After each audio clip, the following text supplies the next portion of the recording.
Hello everyone, Stephanie French Nygma for Last Word on Pro Wrestling, your TNA authority in Last Word on Sports and W Wrestling. I'm absolutely delighted to talk today to Harley Hudson, one of the new TNA knockouts, and a pink lady, as you know, you love pink. I'm very happy. I'm always happy when I can talk to the young talents that are arriving and having conversation with them. Smooth conversation, don't worry. And excuse my French accent because I am who I am. So, That's okay. Excuse my accent.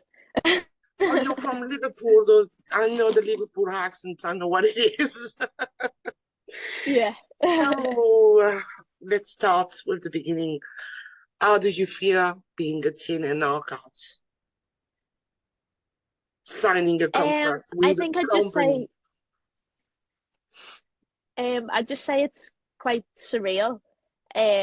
Obviously, like that's the goal is to be signed and be with a bigger company, and being on TV and stuff. That's what you sort of when you first start wrestling. That's what you like imagine the dream to be.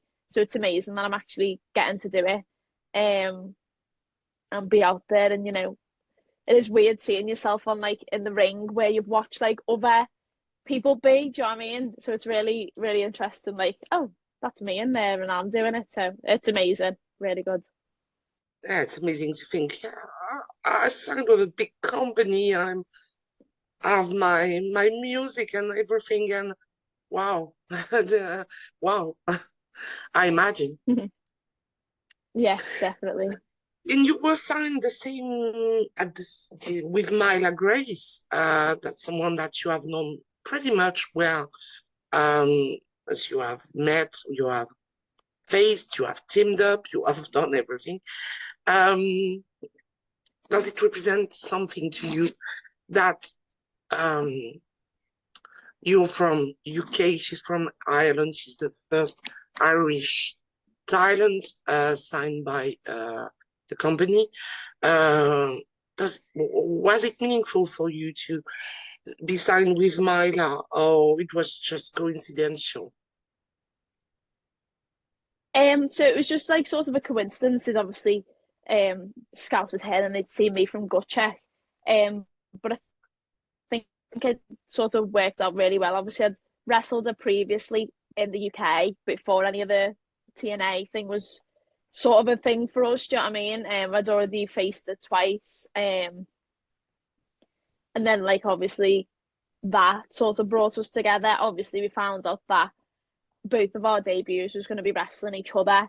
So we were obviously I was really happy to get to work with someone from almost home. Do you know what I mean? So that was a really nice moment. So it was nice that we got to share that moment together. And then obviously since then we've like gone on to sort of start a team up together. Do you know what I mean? Which I think is really good. I feel like we complement each other well, and it's nice to yeah share that experience with someone that you knew previously, if that makes sense. And represent Europe so well. Because for me, UK will always be Europe. So, Yeah, you won gut check in 2023. Um, yeah, so it was bringing you to a developmental deal, but yeah. you're playing only now. And what happened? If you are allowed to talk about it, of course. That's okay.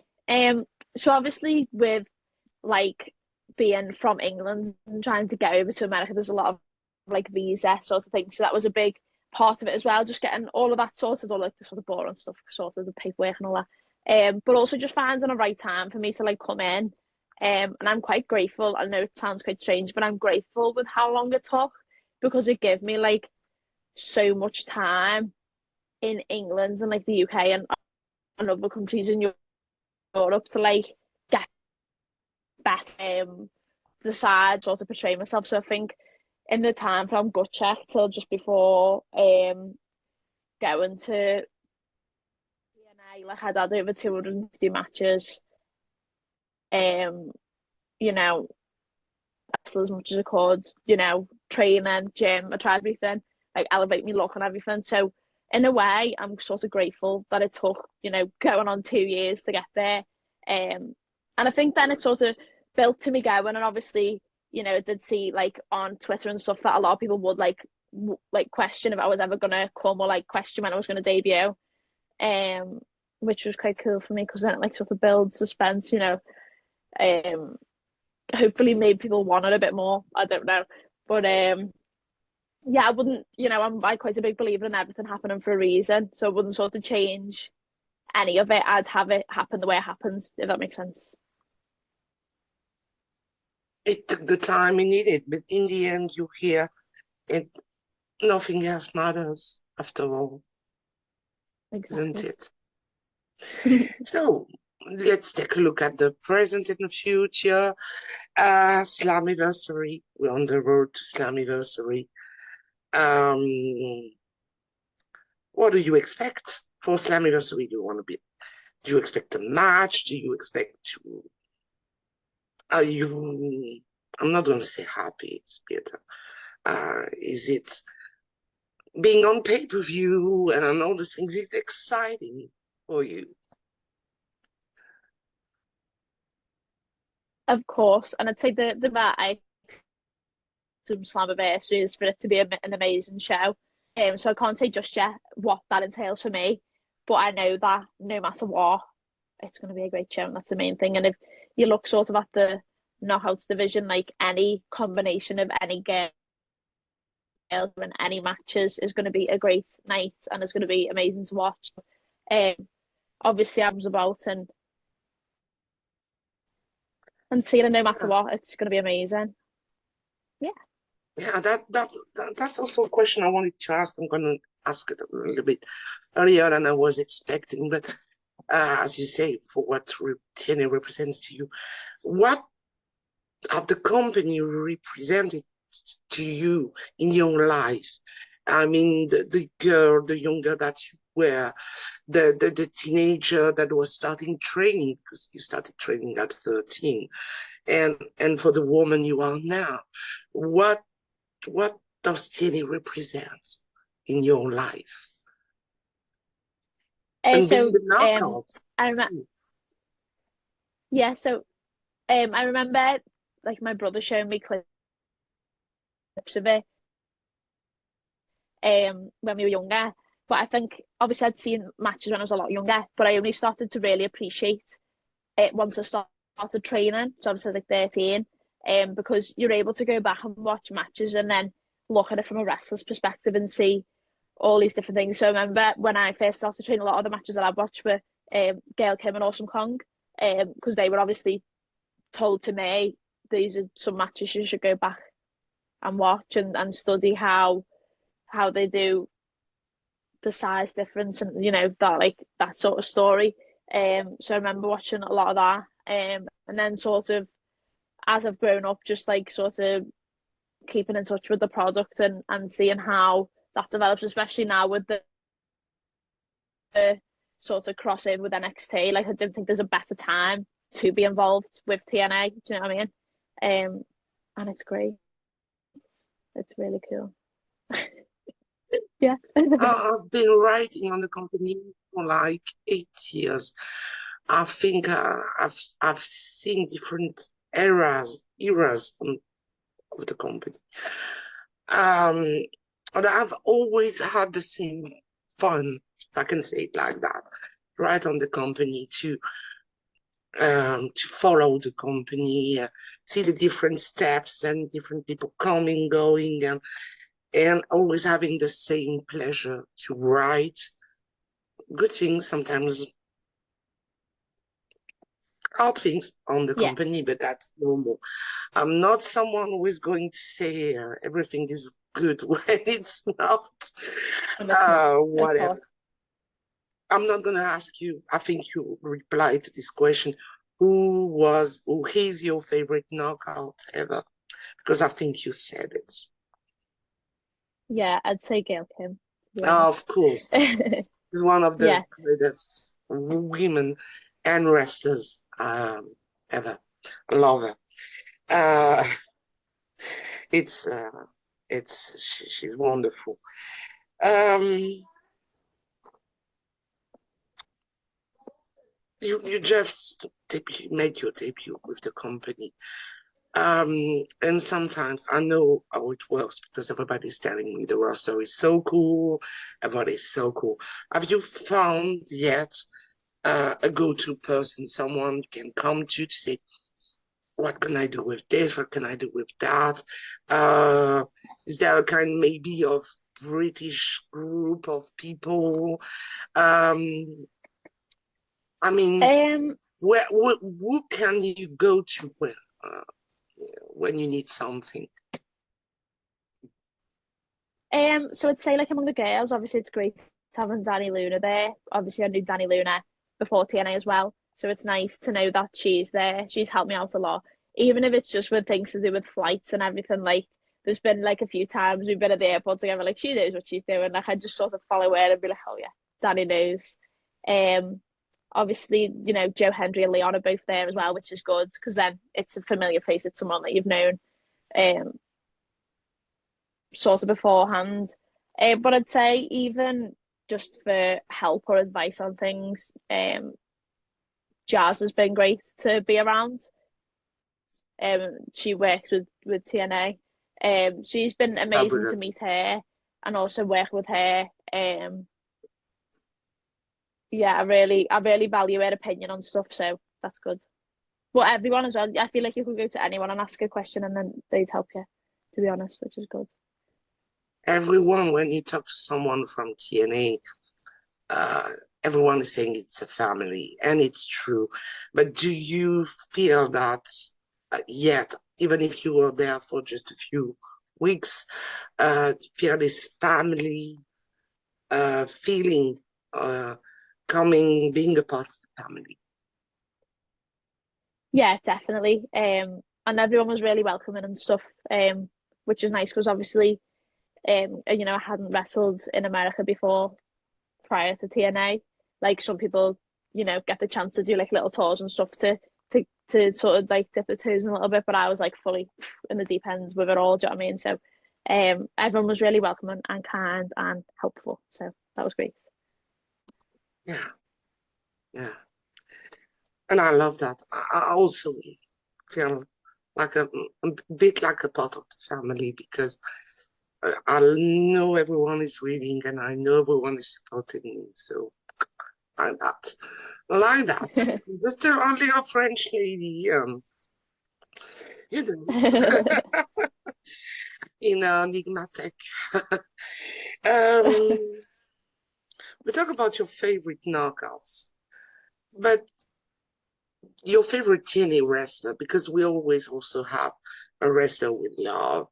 Um, who was or is your favorite TNA wrestler? Hard I'd have to question. say I know I'm trying to think because obviously, you know, there's TNA wrestlers that have wrestled other places. Obviously it'd be hard to talk about TNA for me and not talk about Kurt Angle. Um, because I just love Kurt Angle anyway, and I love watching him, and also from a wrestler's perspective, watching Kurt Angle is sort of to learn from. Obviously, AJ Styles is a really good wrestler. Yeah, I'd say those two. To be honest, I'd say that's my answer. Everybody has a different answer, not like that, because we all have the backgrounds and the things we love. I'm a huge fan of others, and it just ties to. Yeah, So I'm honest, but I love everyone and almost everyone. yeah, Normal. It's normal. It's the way we react with our heart and our background and all these things. Um, what could be your dream match and your dream opponents in this current roster?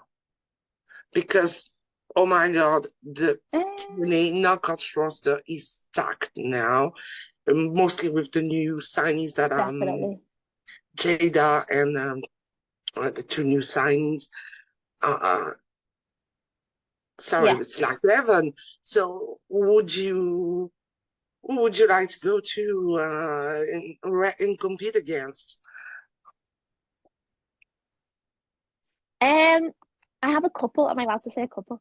Um, Go, go, go. so Please. obviously I'd really love, yeah, I'd really love to wrestle Danny because I've already I'd really love to wrestle Tessa Blanchard. Just because I feel like she's someone who could really test me in the ring. And I think that a match with her, like it does with other people, will bring out the best in me. I would like to see um how that would, how that would play out. I'd love to wrestle her. Um, I'd love to wrestle Zaya in a singles match. Obviously I've wrestled Zaya before as well, so that would be nice. I'd love to wrestle Zaya in like a British rounds match on TNA. Obviously that's something not really seen as much anymore, so I'd love that. Um, Rosemary, I'd love to wrestle. Obviously, she's been there for like such a long time. So again, being involved and rubbing shoulders with people who are much more experienced than you is always good for you. Do you know what I mean? So even if she's quite scary, I would like that. Do you know what? Pretty much anybody. You could literally, you could say anybody on the Knockout roster and have a good reason for it, which I think is a good sign. Like there's not one girl that I'm not excited to get in the ring with, so I think that's a really good sign. I couldn't say a bad word about any of them because um, I love Masha, I love Rosemary, I love everyone because someone like Oh, of course. Rosemary, for example, with Eddie and Moose, I call them my three pillars because when I debut writing, they were there, and now they are still Yeah, there. Though they're like my world is complete because they are there, and that's wonderful. yeah. That's wonderful. Um, that really, I feel good knowing that Rosemary's here with a really good friend, and Eddie and Moose because I love them to death. Um,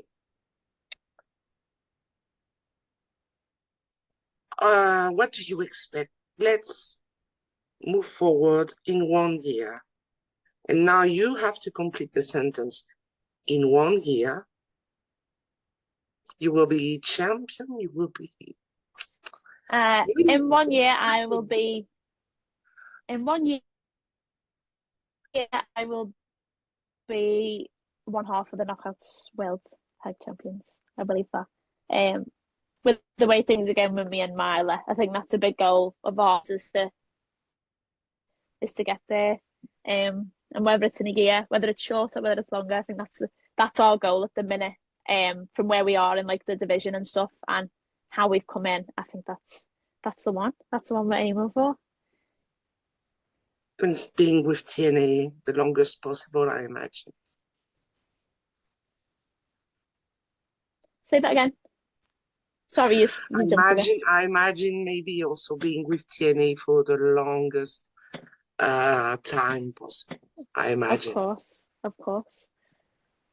Yeah, definitely. Uh, I was told all British fans, can have 1 month of TNA Plus because of you. So I'm gonna let you tell us the code to allow all the viewers the how they can have 1 month free of TNA Plus because of you. The code is The no. code is British Babe. Oh, you want me to say the So whole thing? people, you listen to that. British Babe, 1 month for Okay. TNA Plus. Yeah. I'm gonna ask my last question because we took the time. It's my last question. Okay. Um, you were still extremely young. You're 22, but you have been wrestling for quite a long time. Started training young. Which advice or which anything you would like to say to anyone that is a wrestling fan or want to be a wrestler, what would you like to say to these people? The main thing I would like to, anyone who's sort of wanting to get into training, it really just does come down to hard work. You know, you don't have to be the most naturally gifted person. I wasn't, you know, it took me a long time to learn stuff, probably like double the time it would take some of my friends in training. You know, I'd have to work just a little bit harder. So I think no matter what, as long as you're willing to work hard, you've obviously got to sacrifice a lot naturally. If you're willing to do that, I'd say also, you know, getting in the gym, training as much as you can, watching as much wrestling as you can. If you do all of those things and just be a nice person, I think eventually like it will pay off for you. And try and have fun while you're at it. Do you know what I mean? It is hard sometimes to like stop and appreciate what you're doing because it's such a high pressure job and it's, you know, always changing and, you know, this, that and the other. But I think if you can appreciate your moments and take your moments to smell the roses, as they say, isn't it? Then all of that and you'll be on to a winner, to be honest. That's wonderful. Love the pink wall with the pink hair. I think it's so pink. Thank you. The pink lady, I'm going to tell you, something very French. The pink lady in France is a brand of apple. You have a brand of apple. In England, pink ladies. Called the pink lady, yeah. And it's delicious. Yeah. So that's it. Yeah, we have those too. We have those too. Harley. Thank you very much, Harley. It's always a pleasure when I can talk with the young talents and make sure that I'm very comfortable. I'm making everyone comfortable.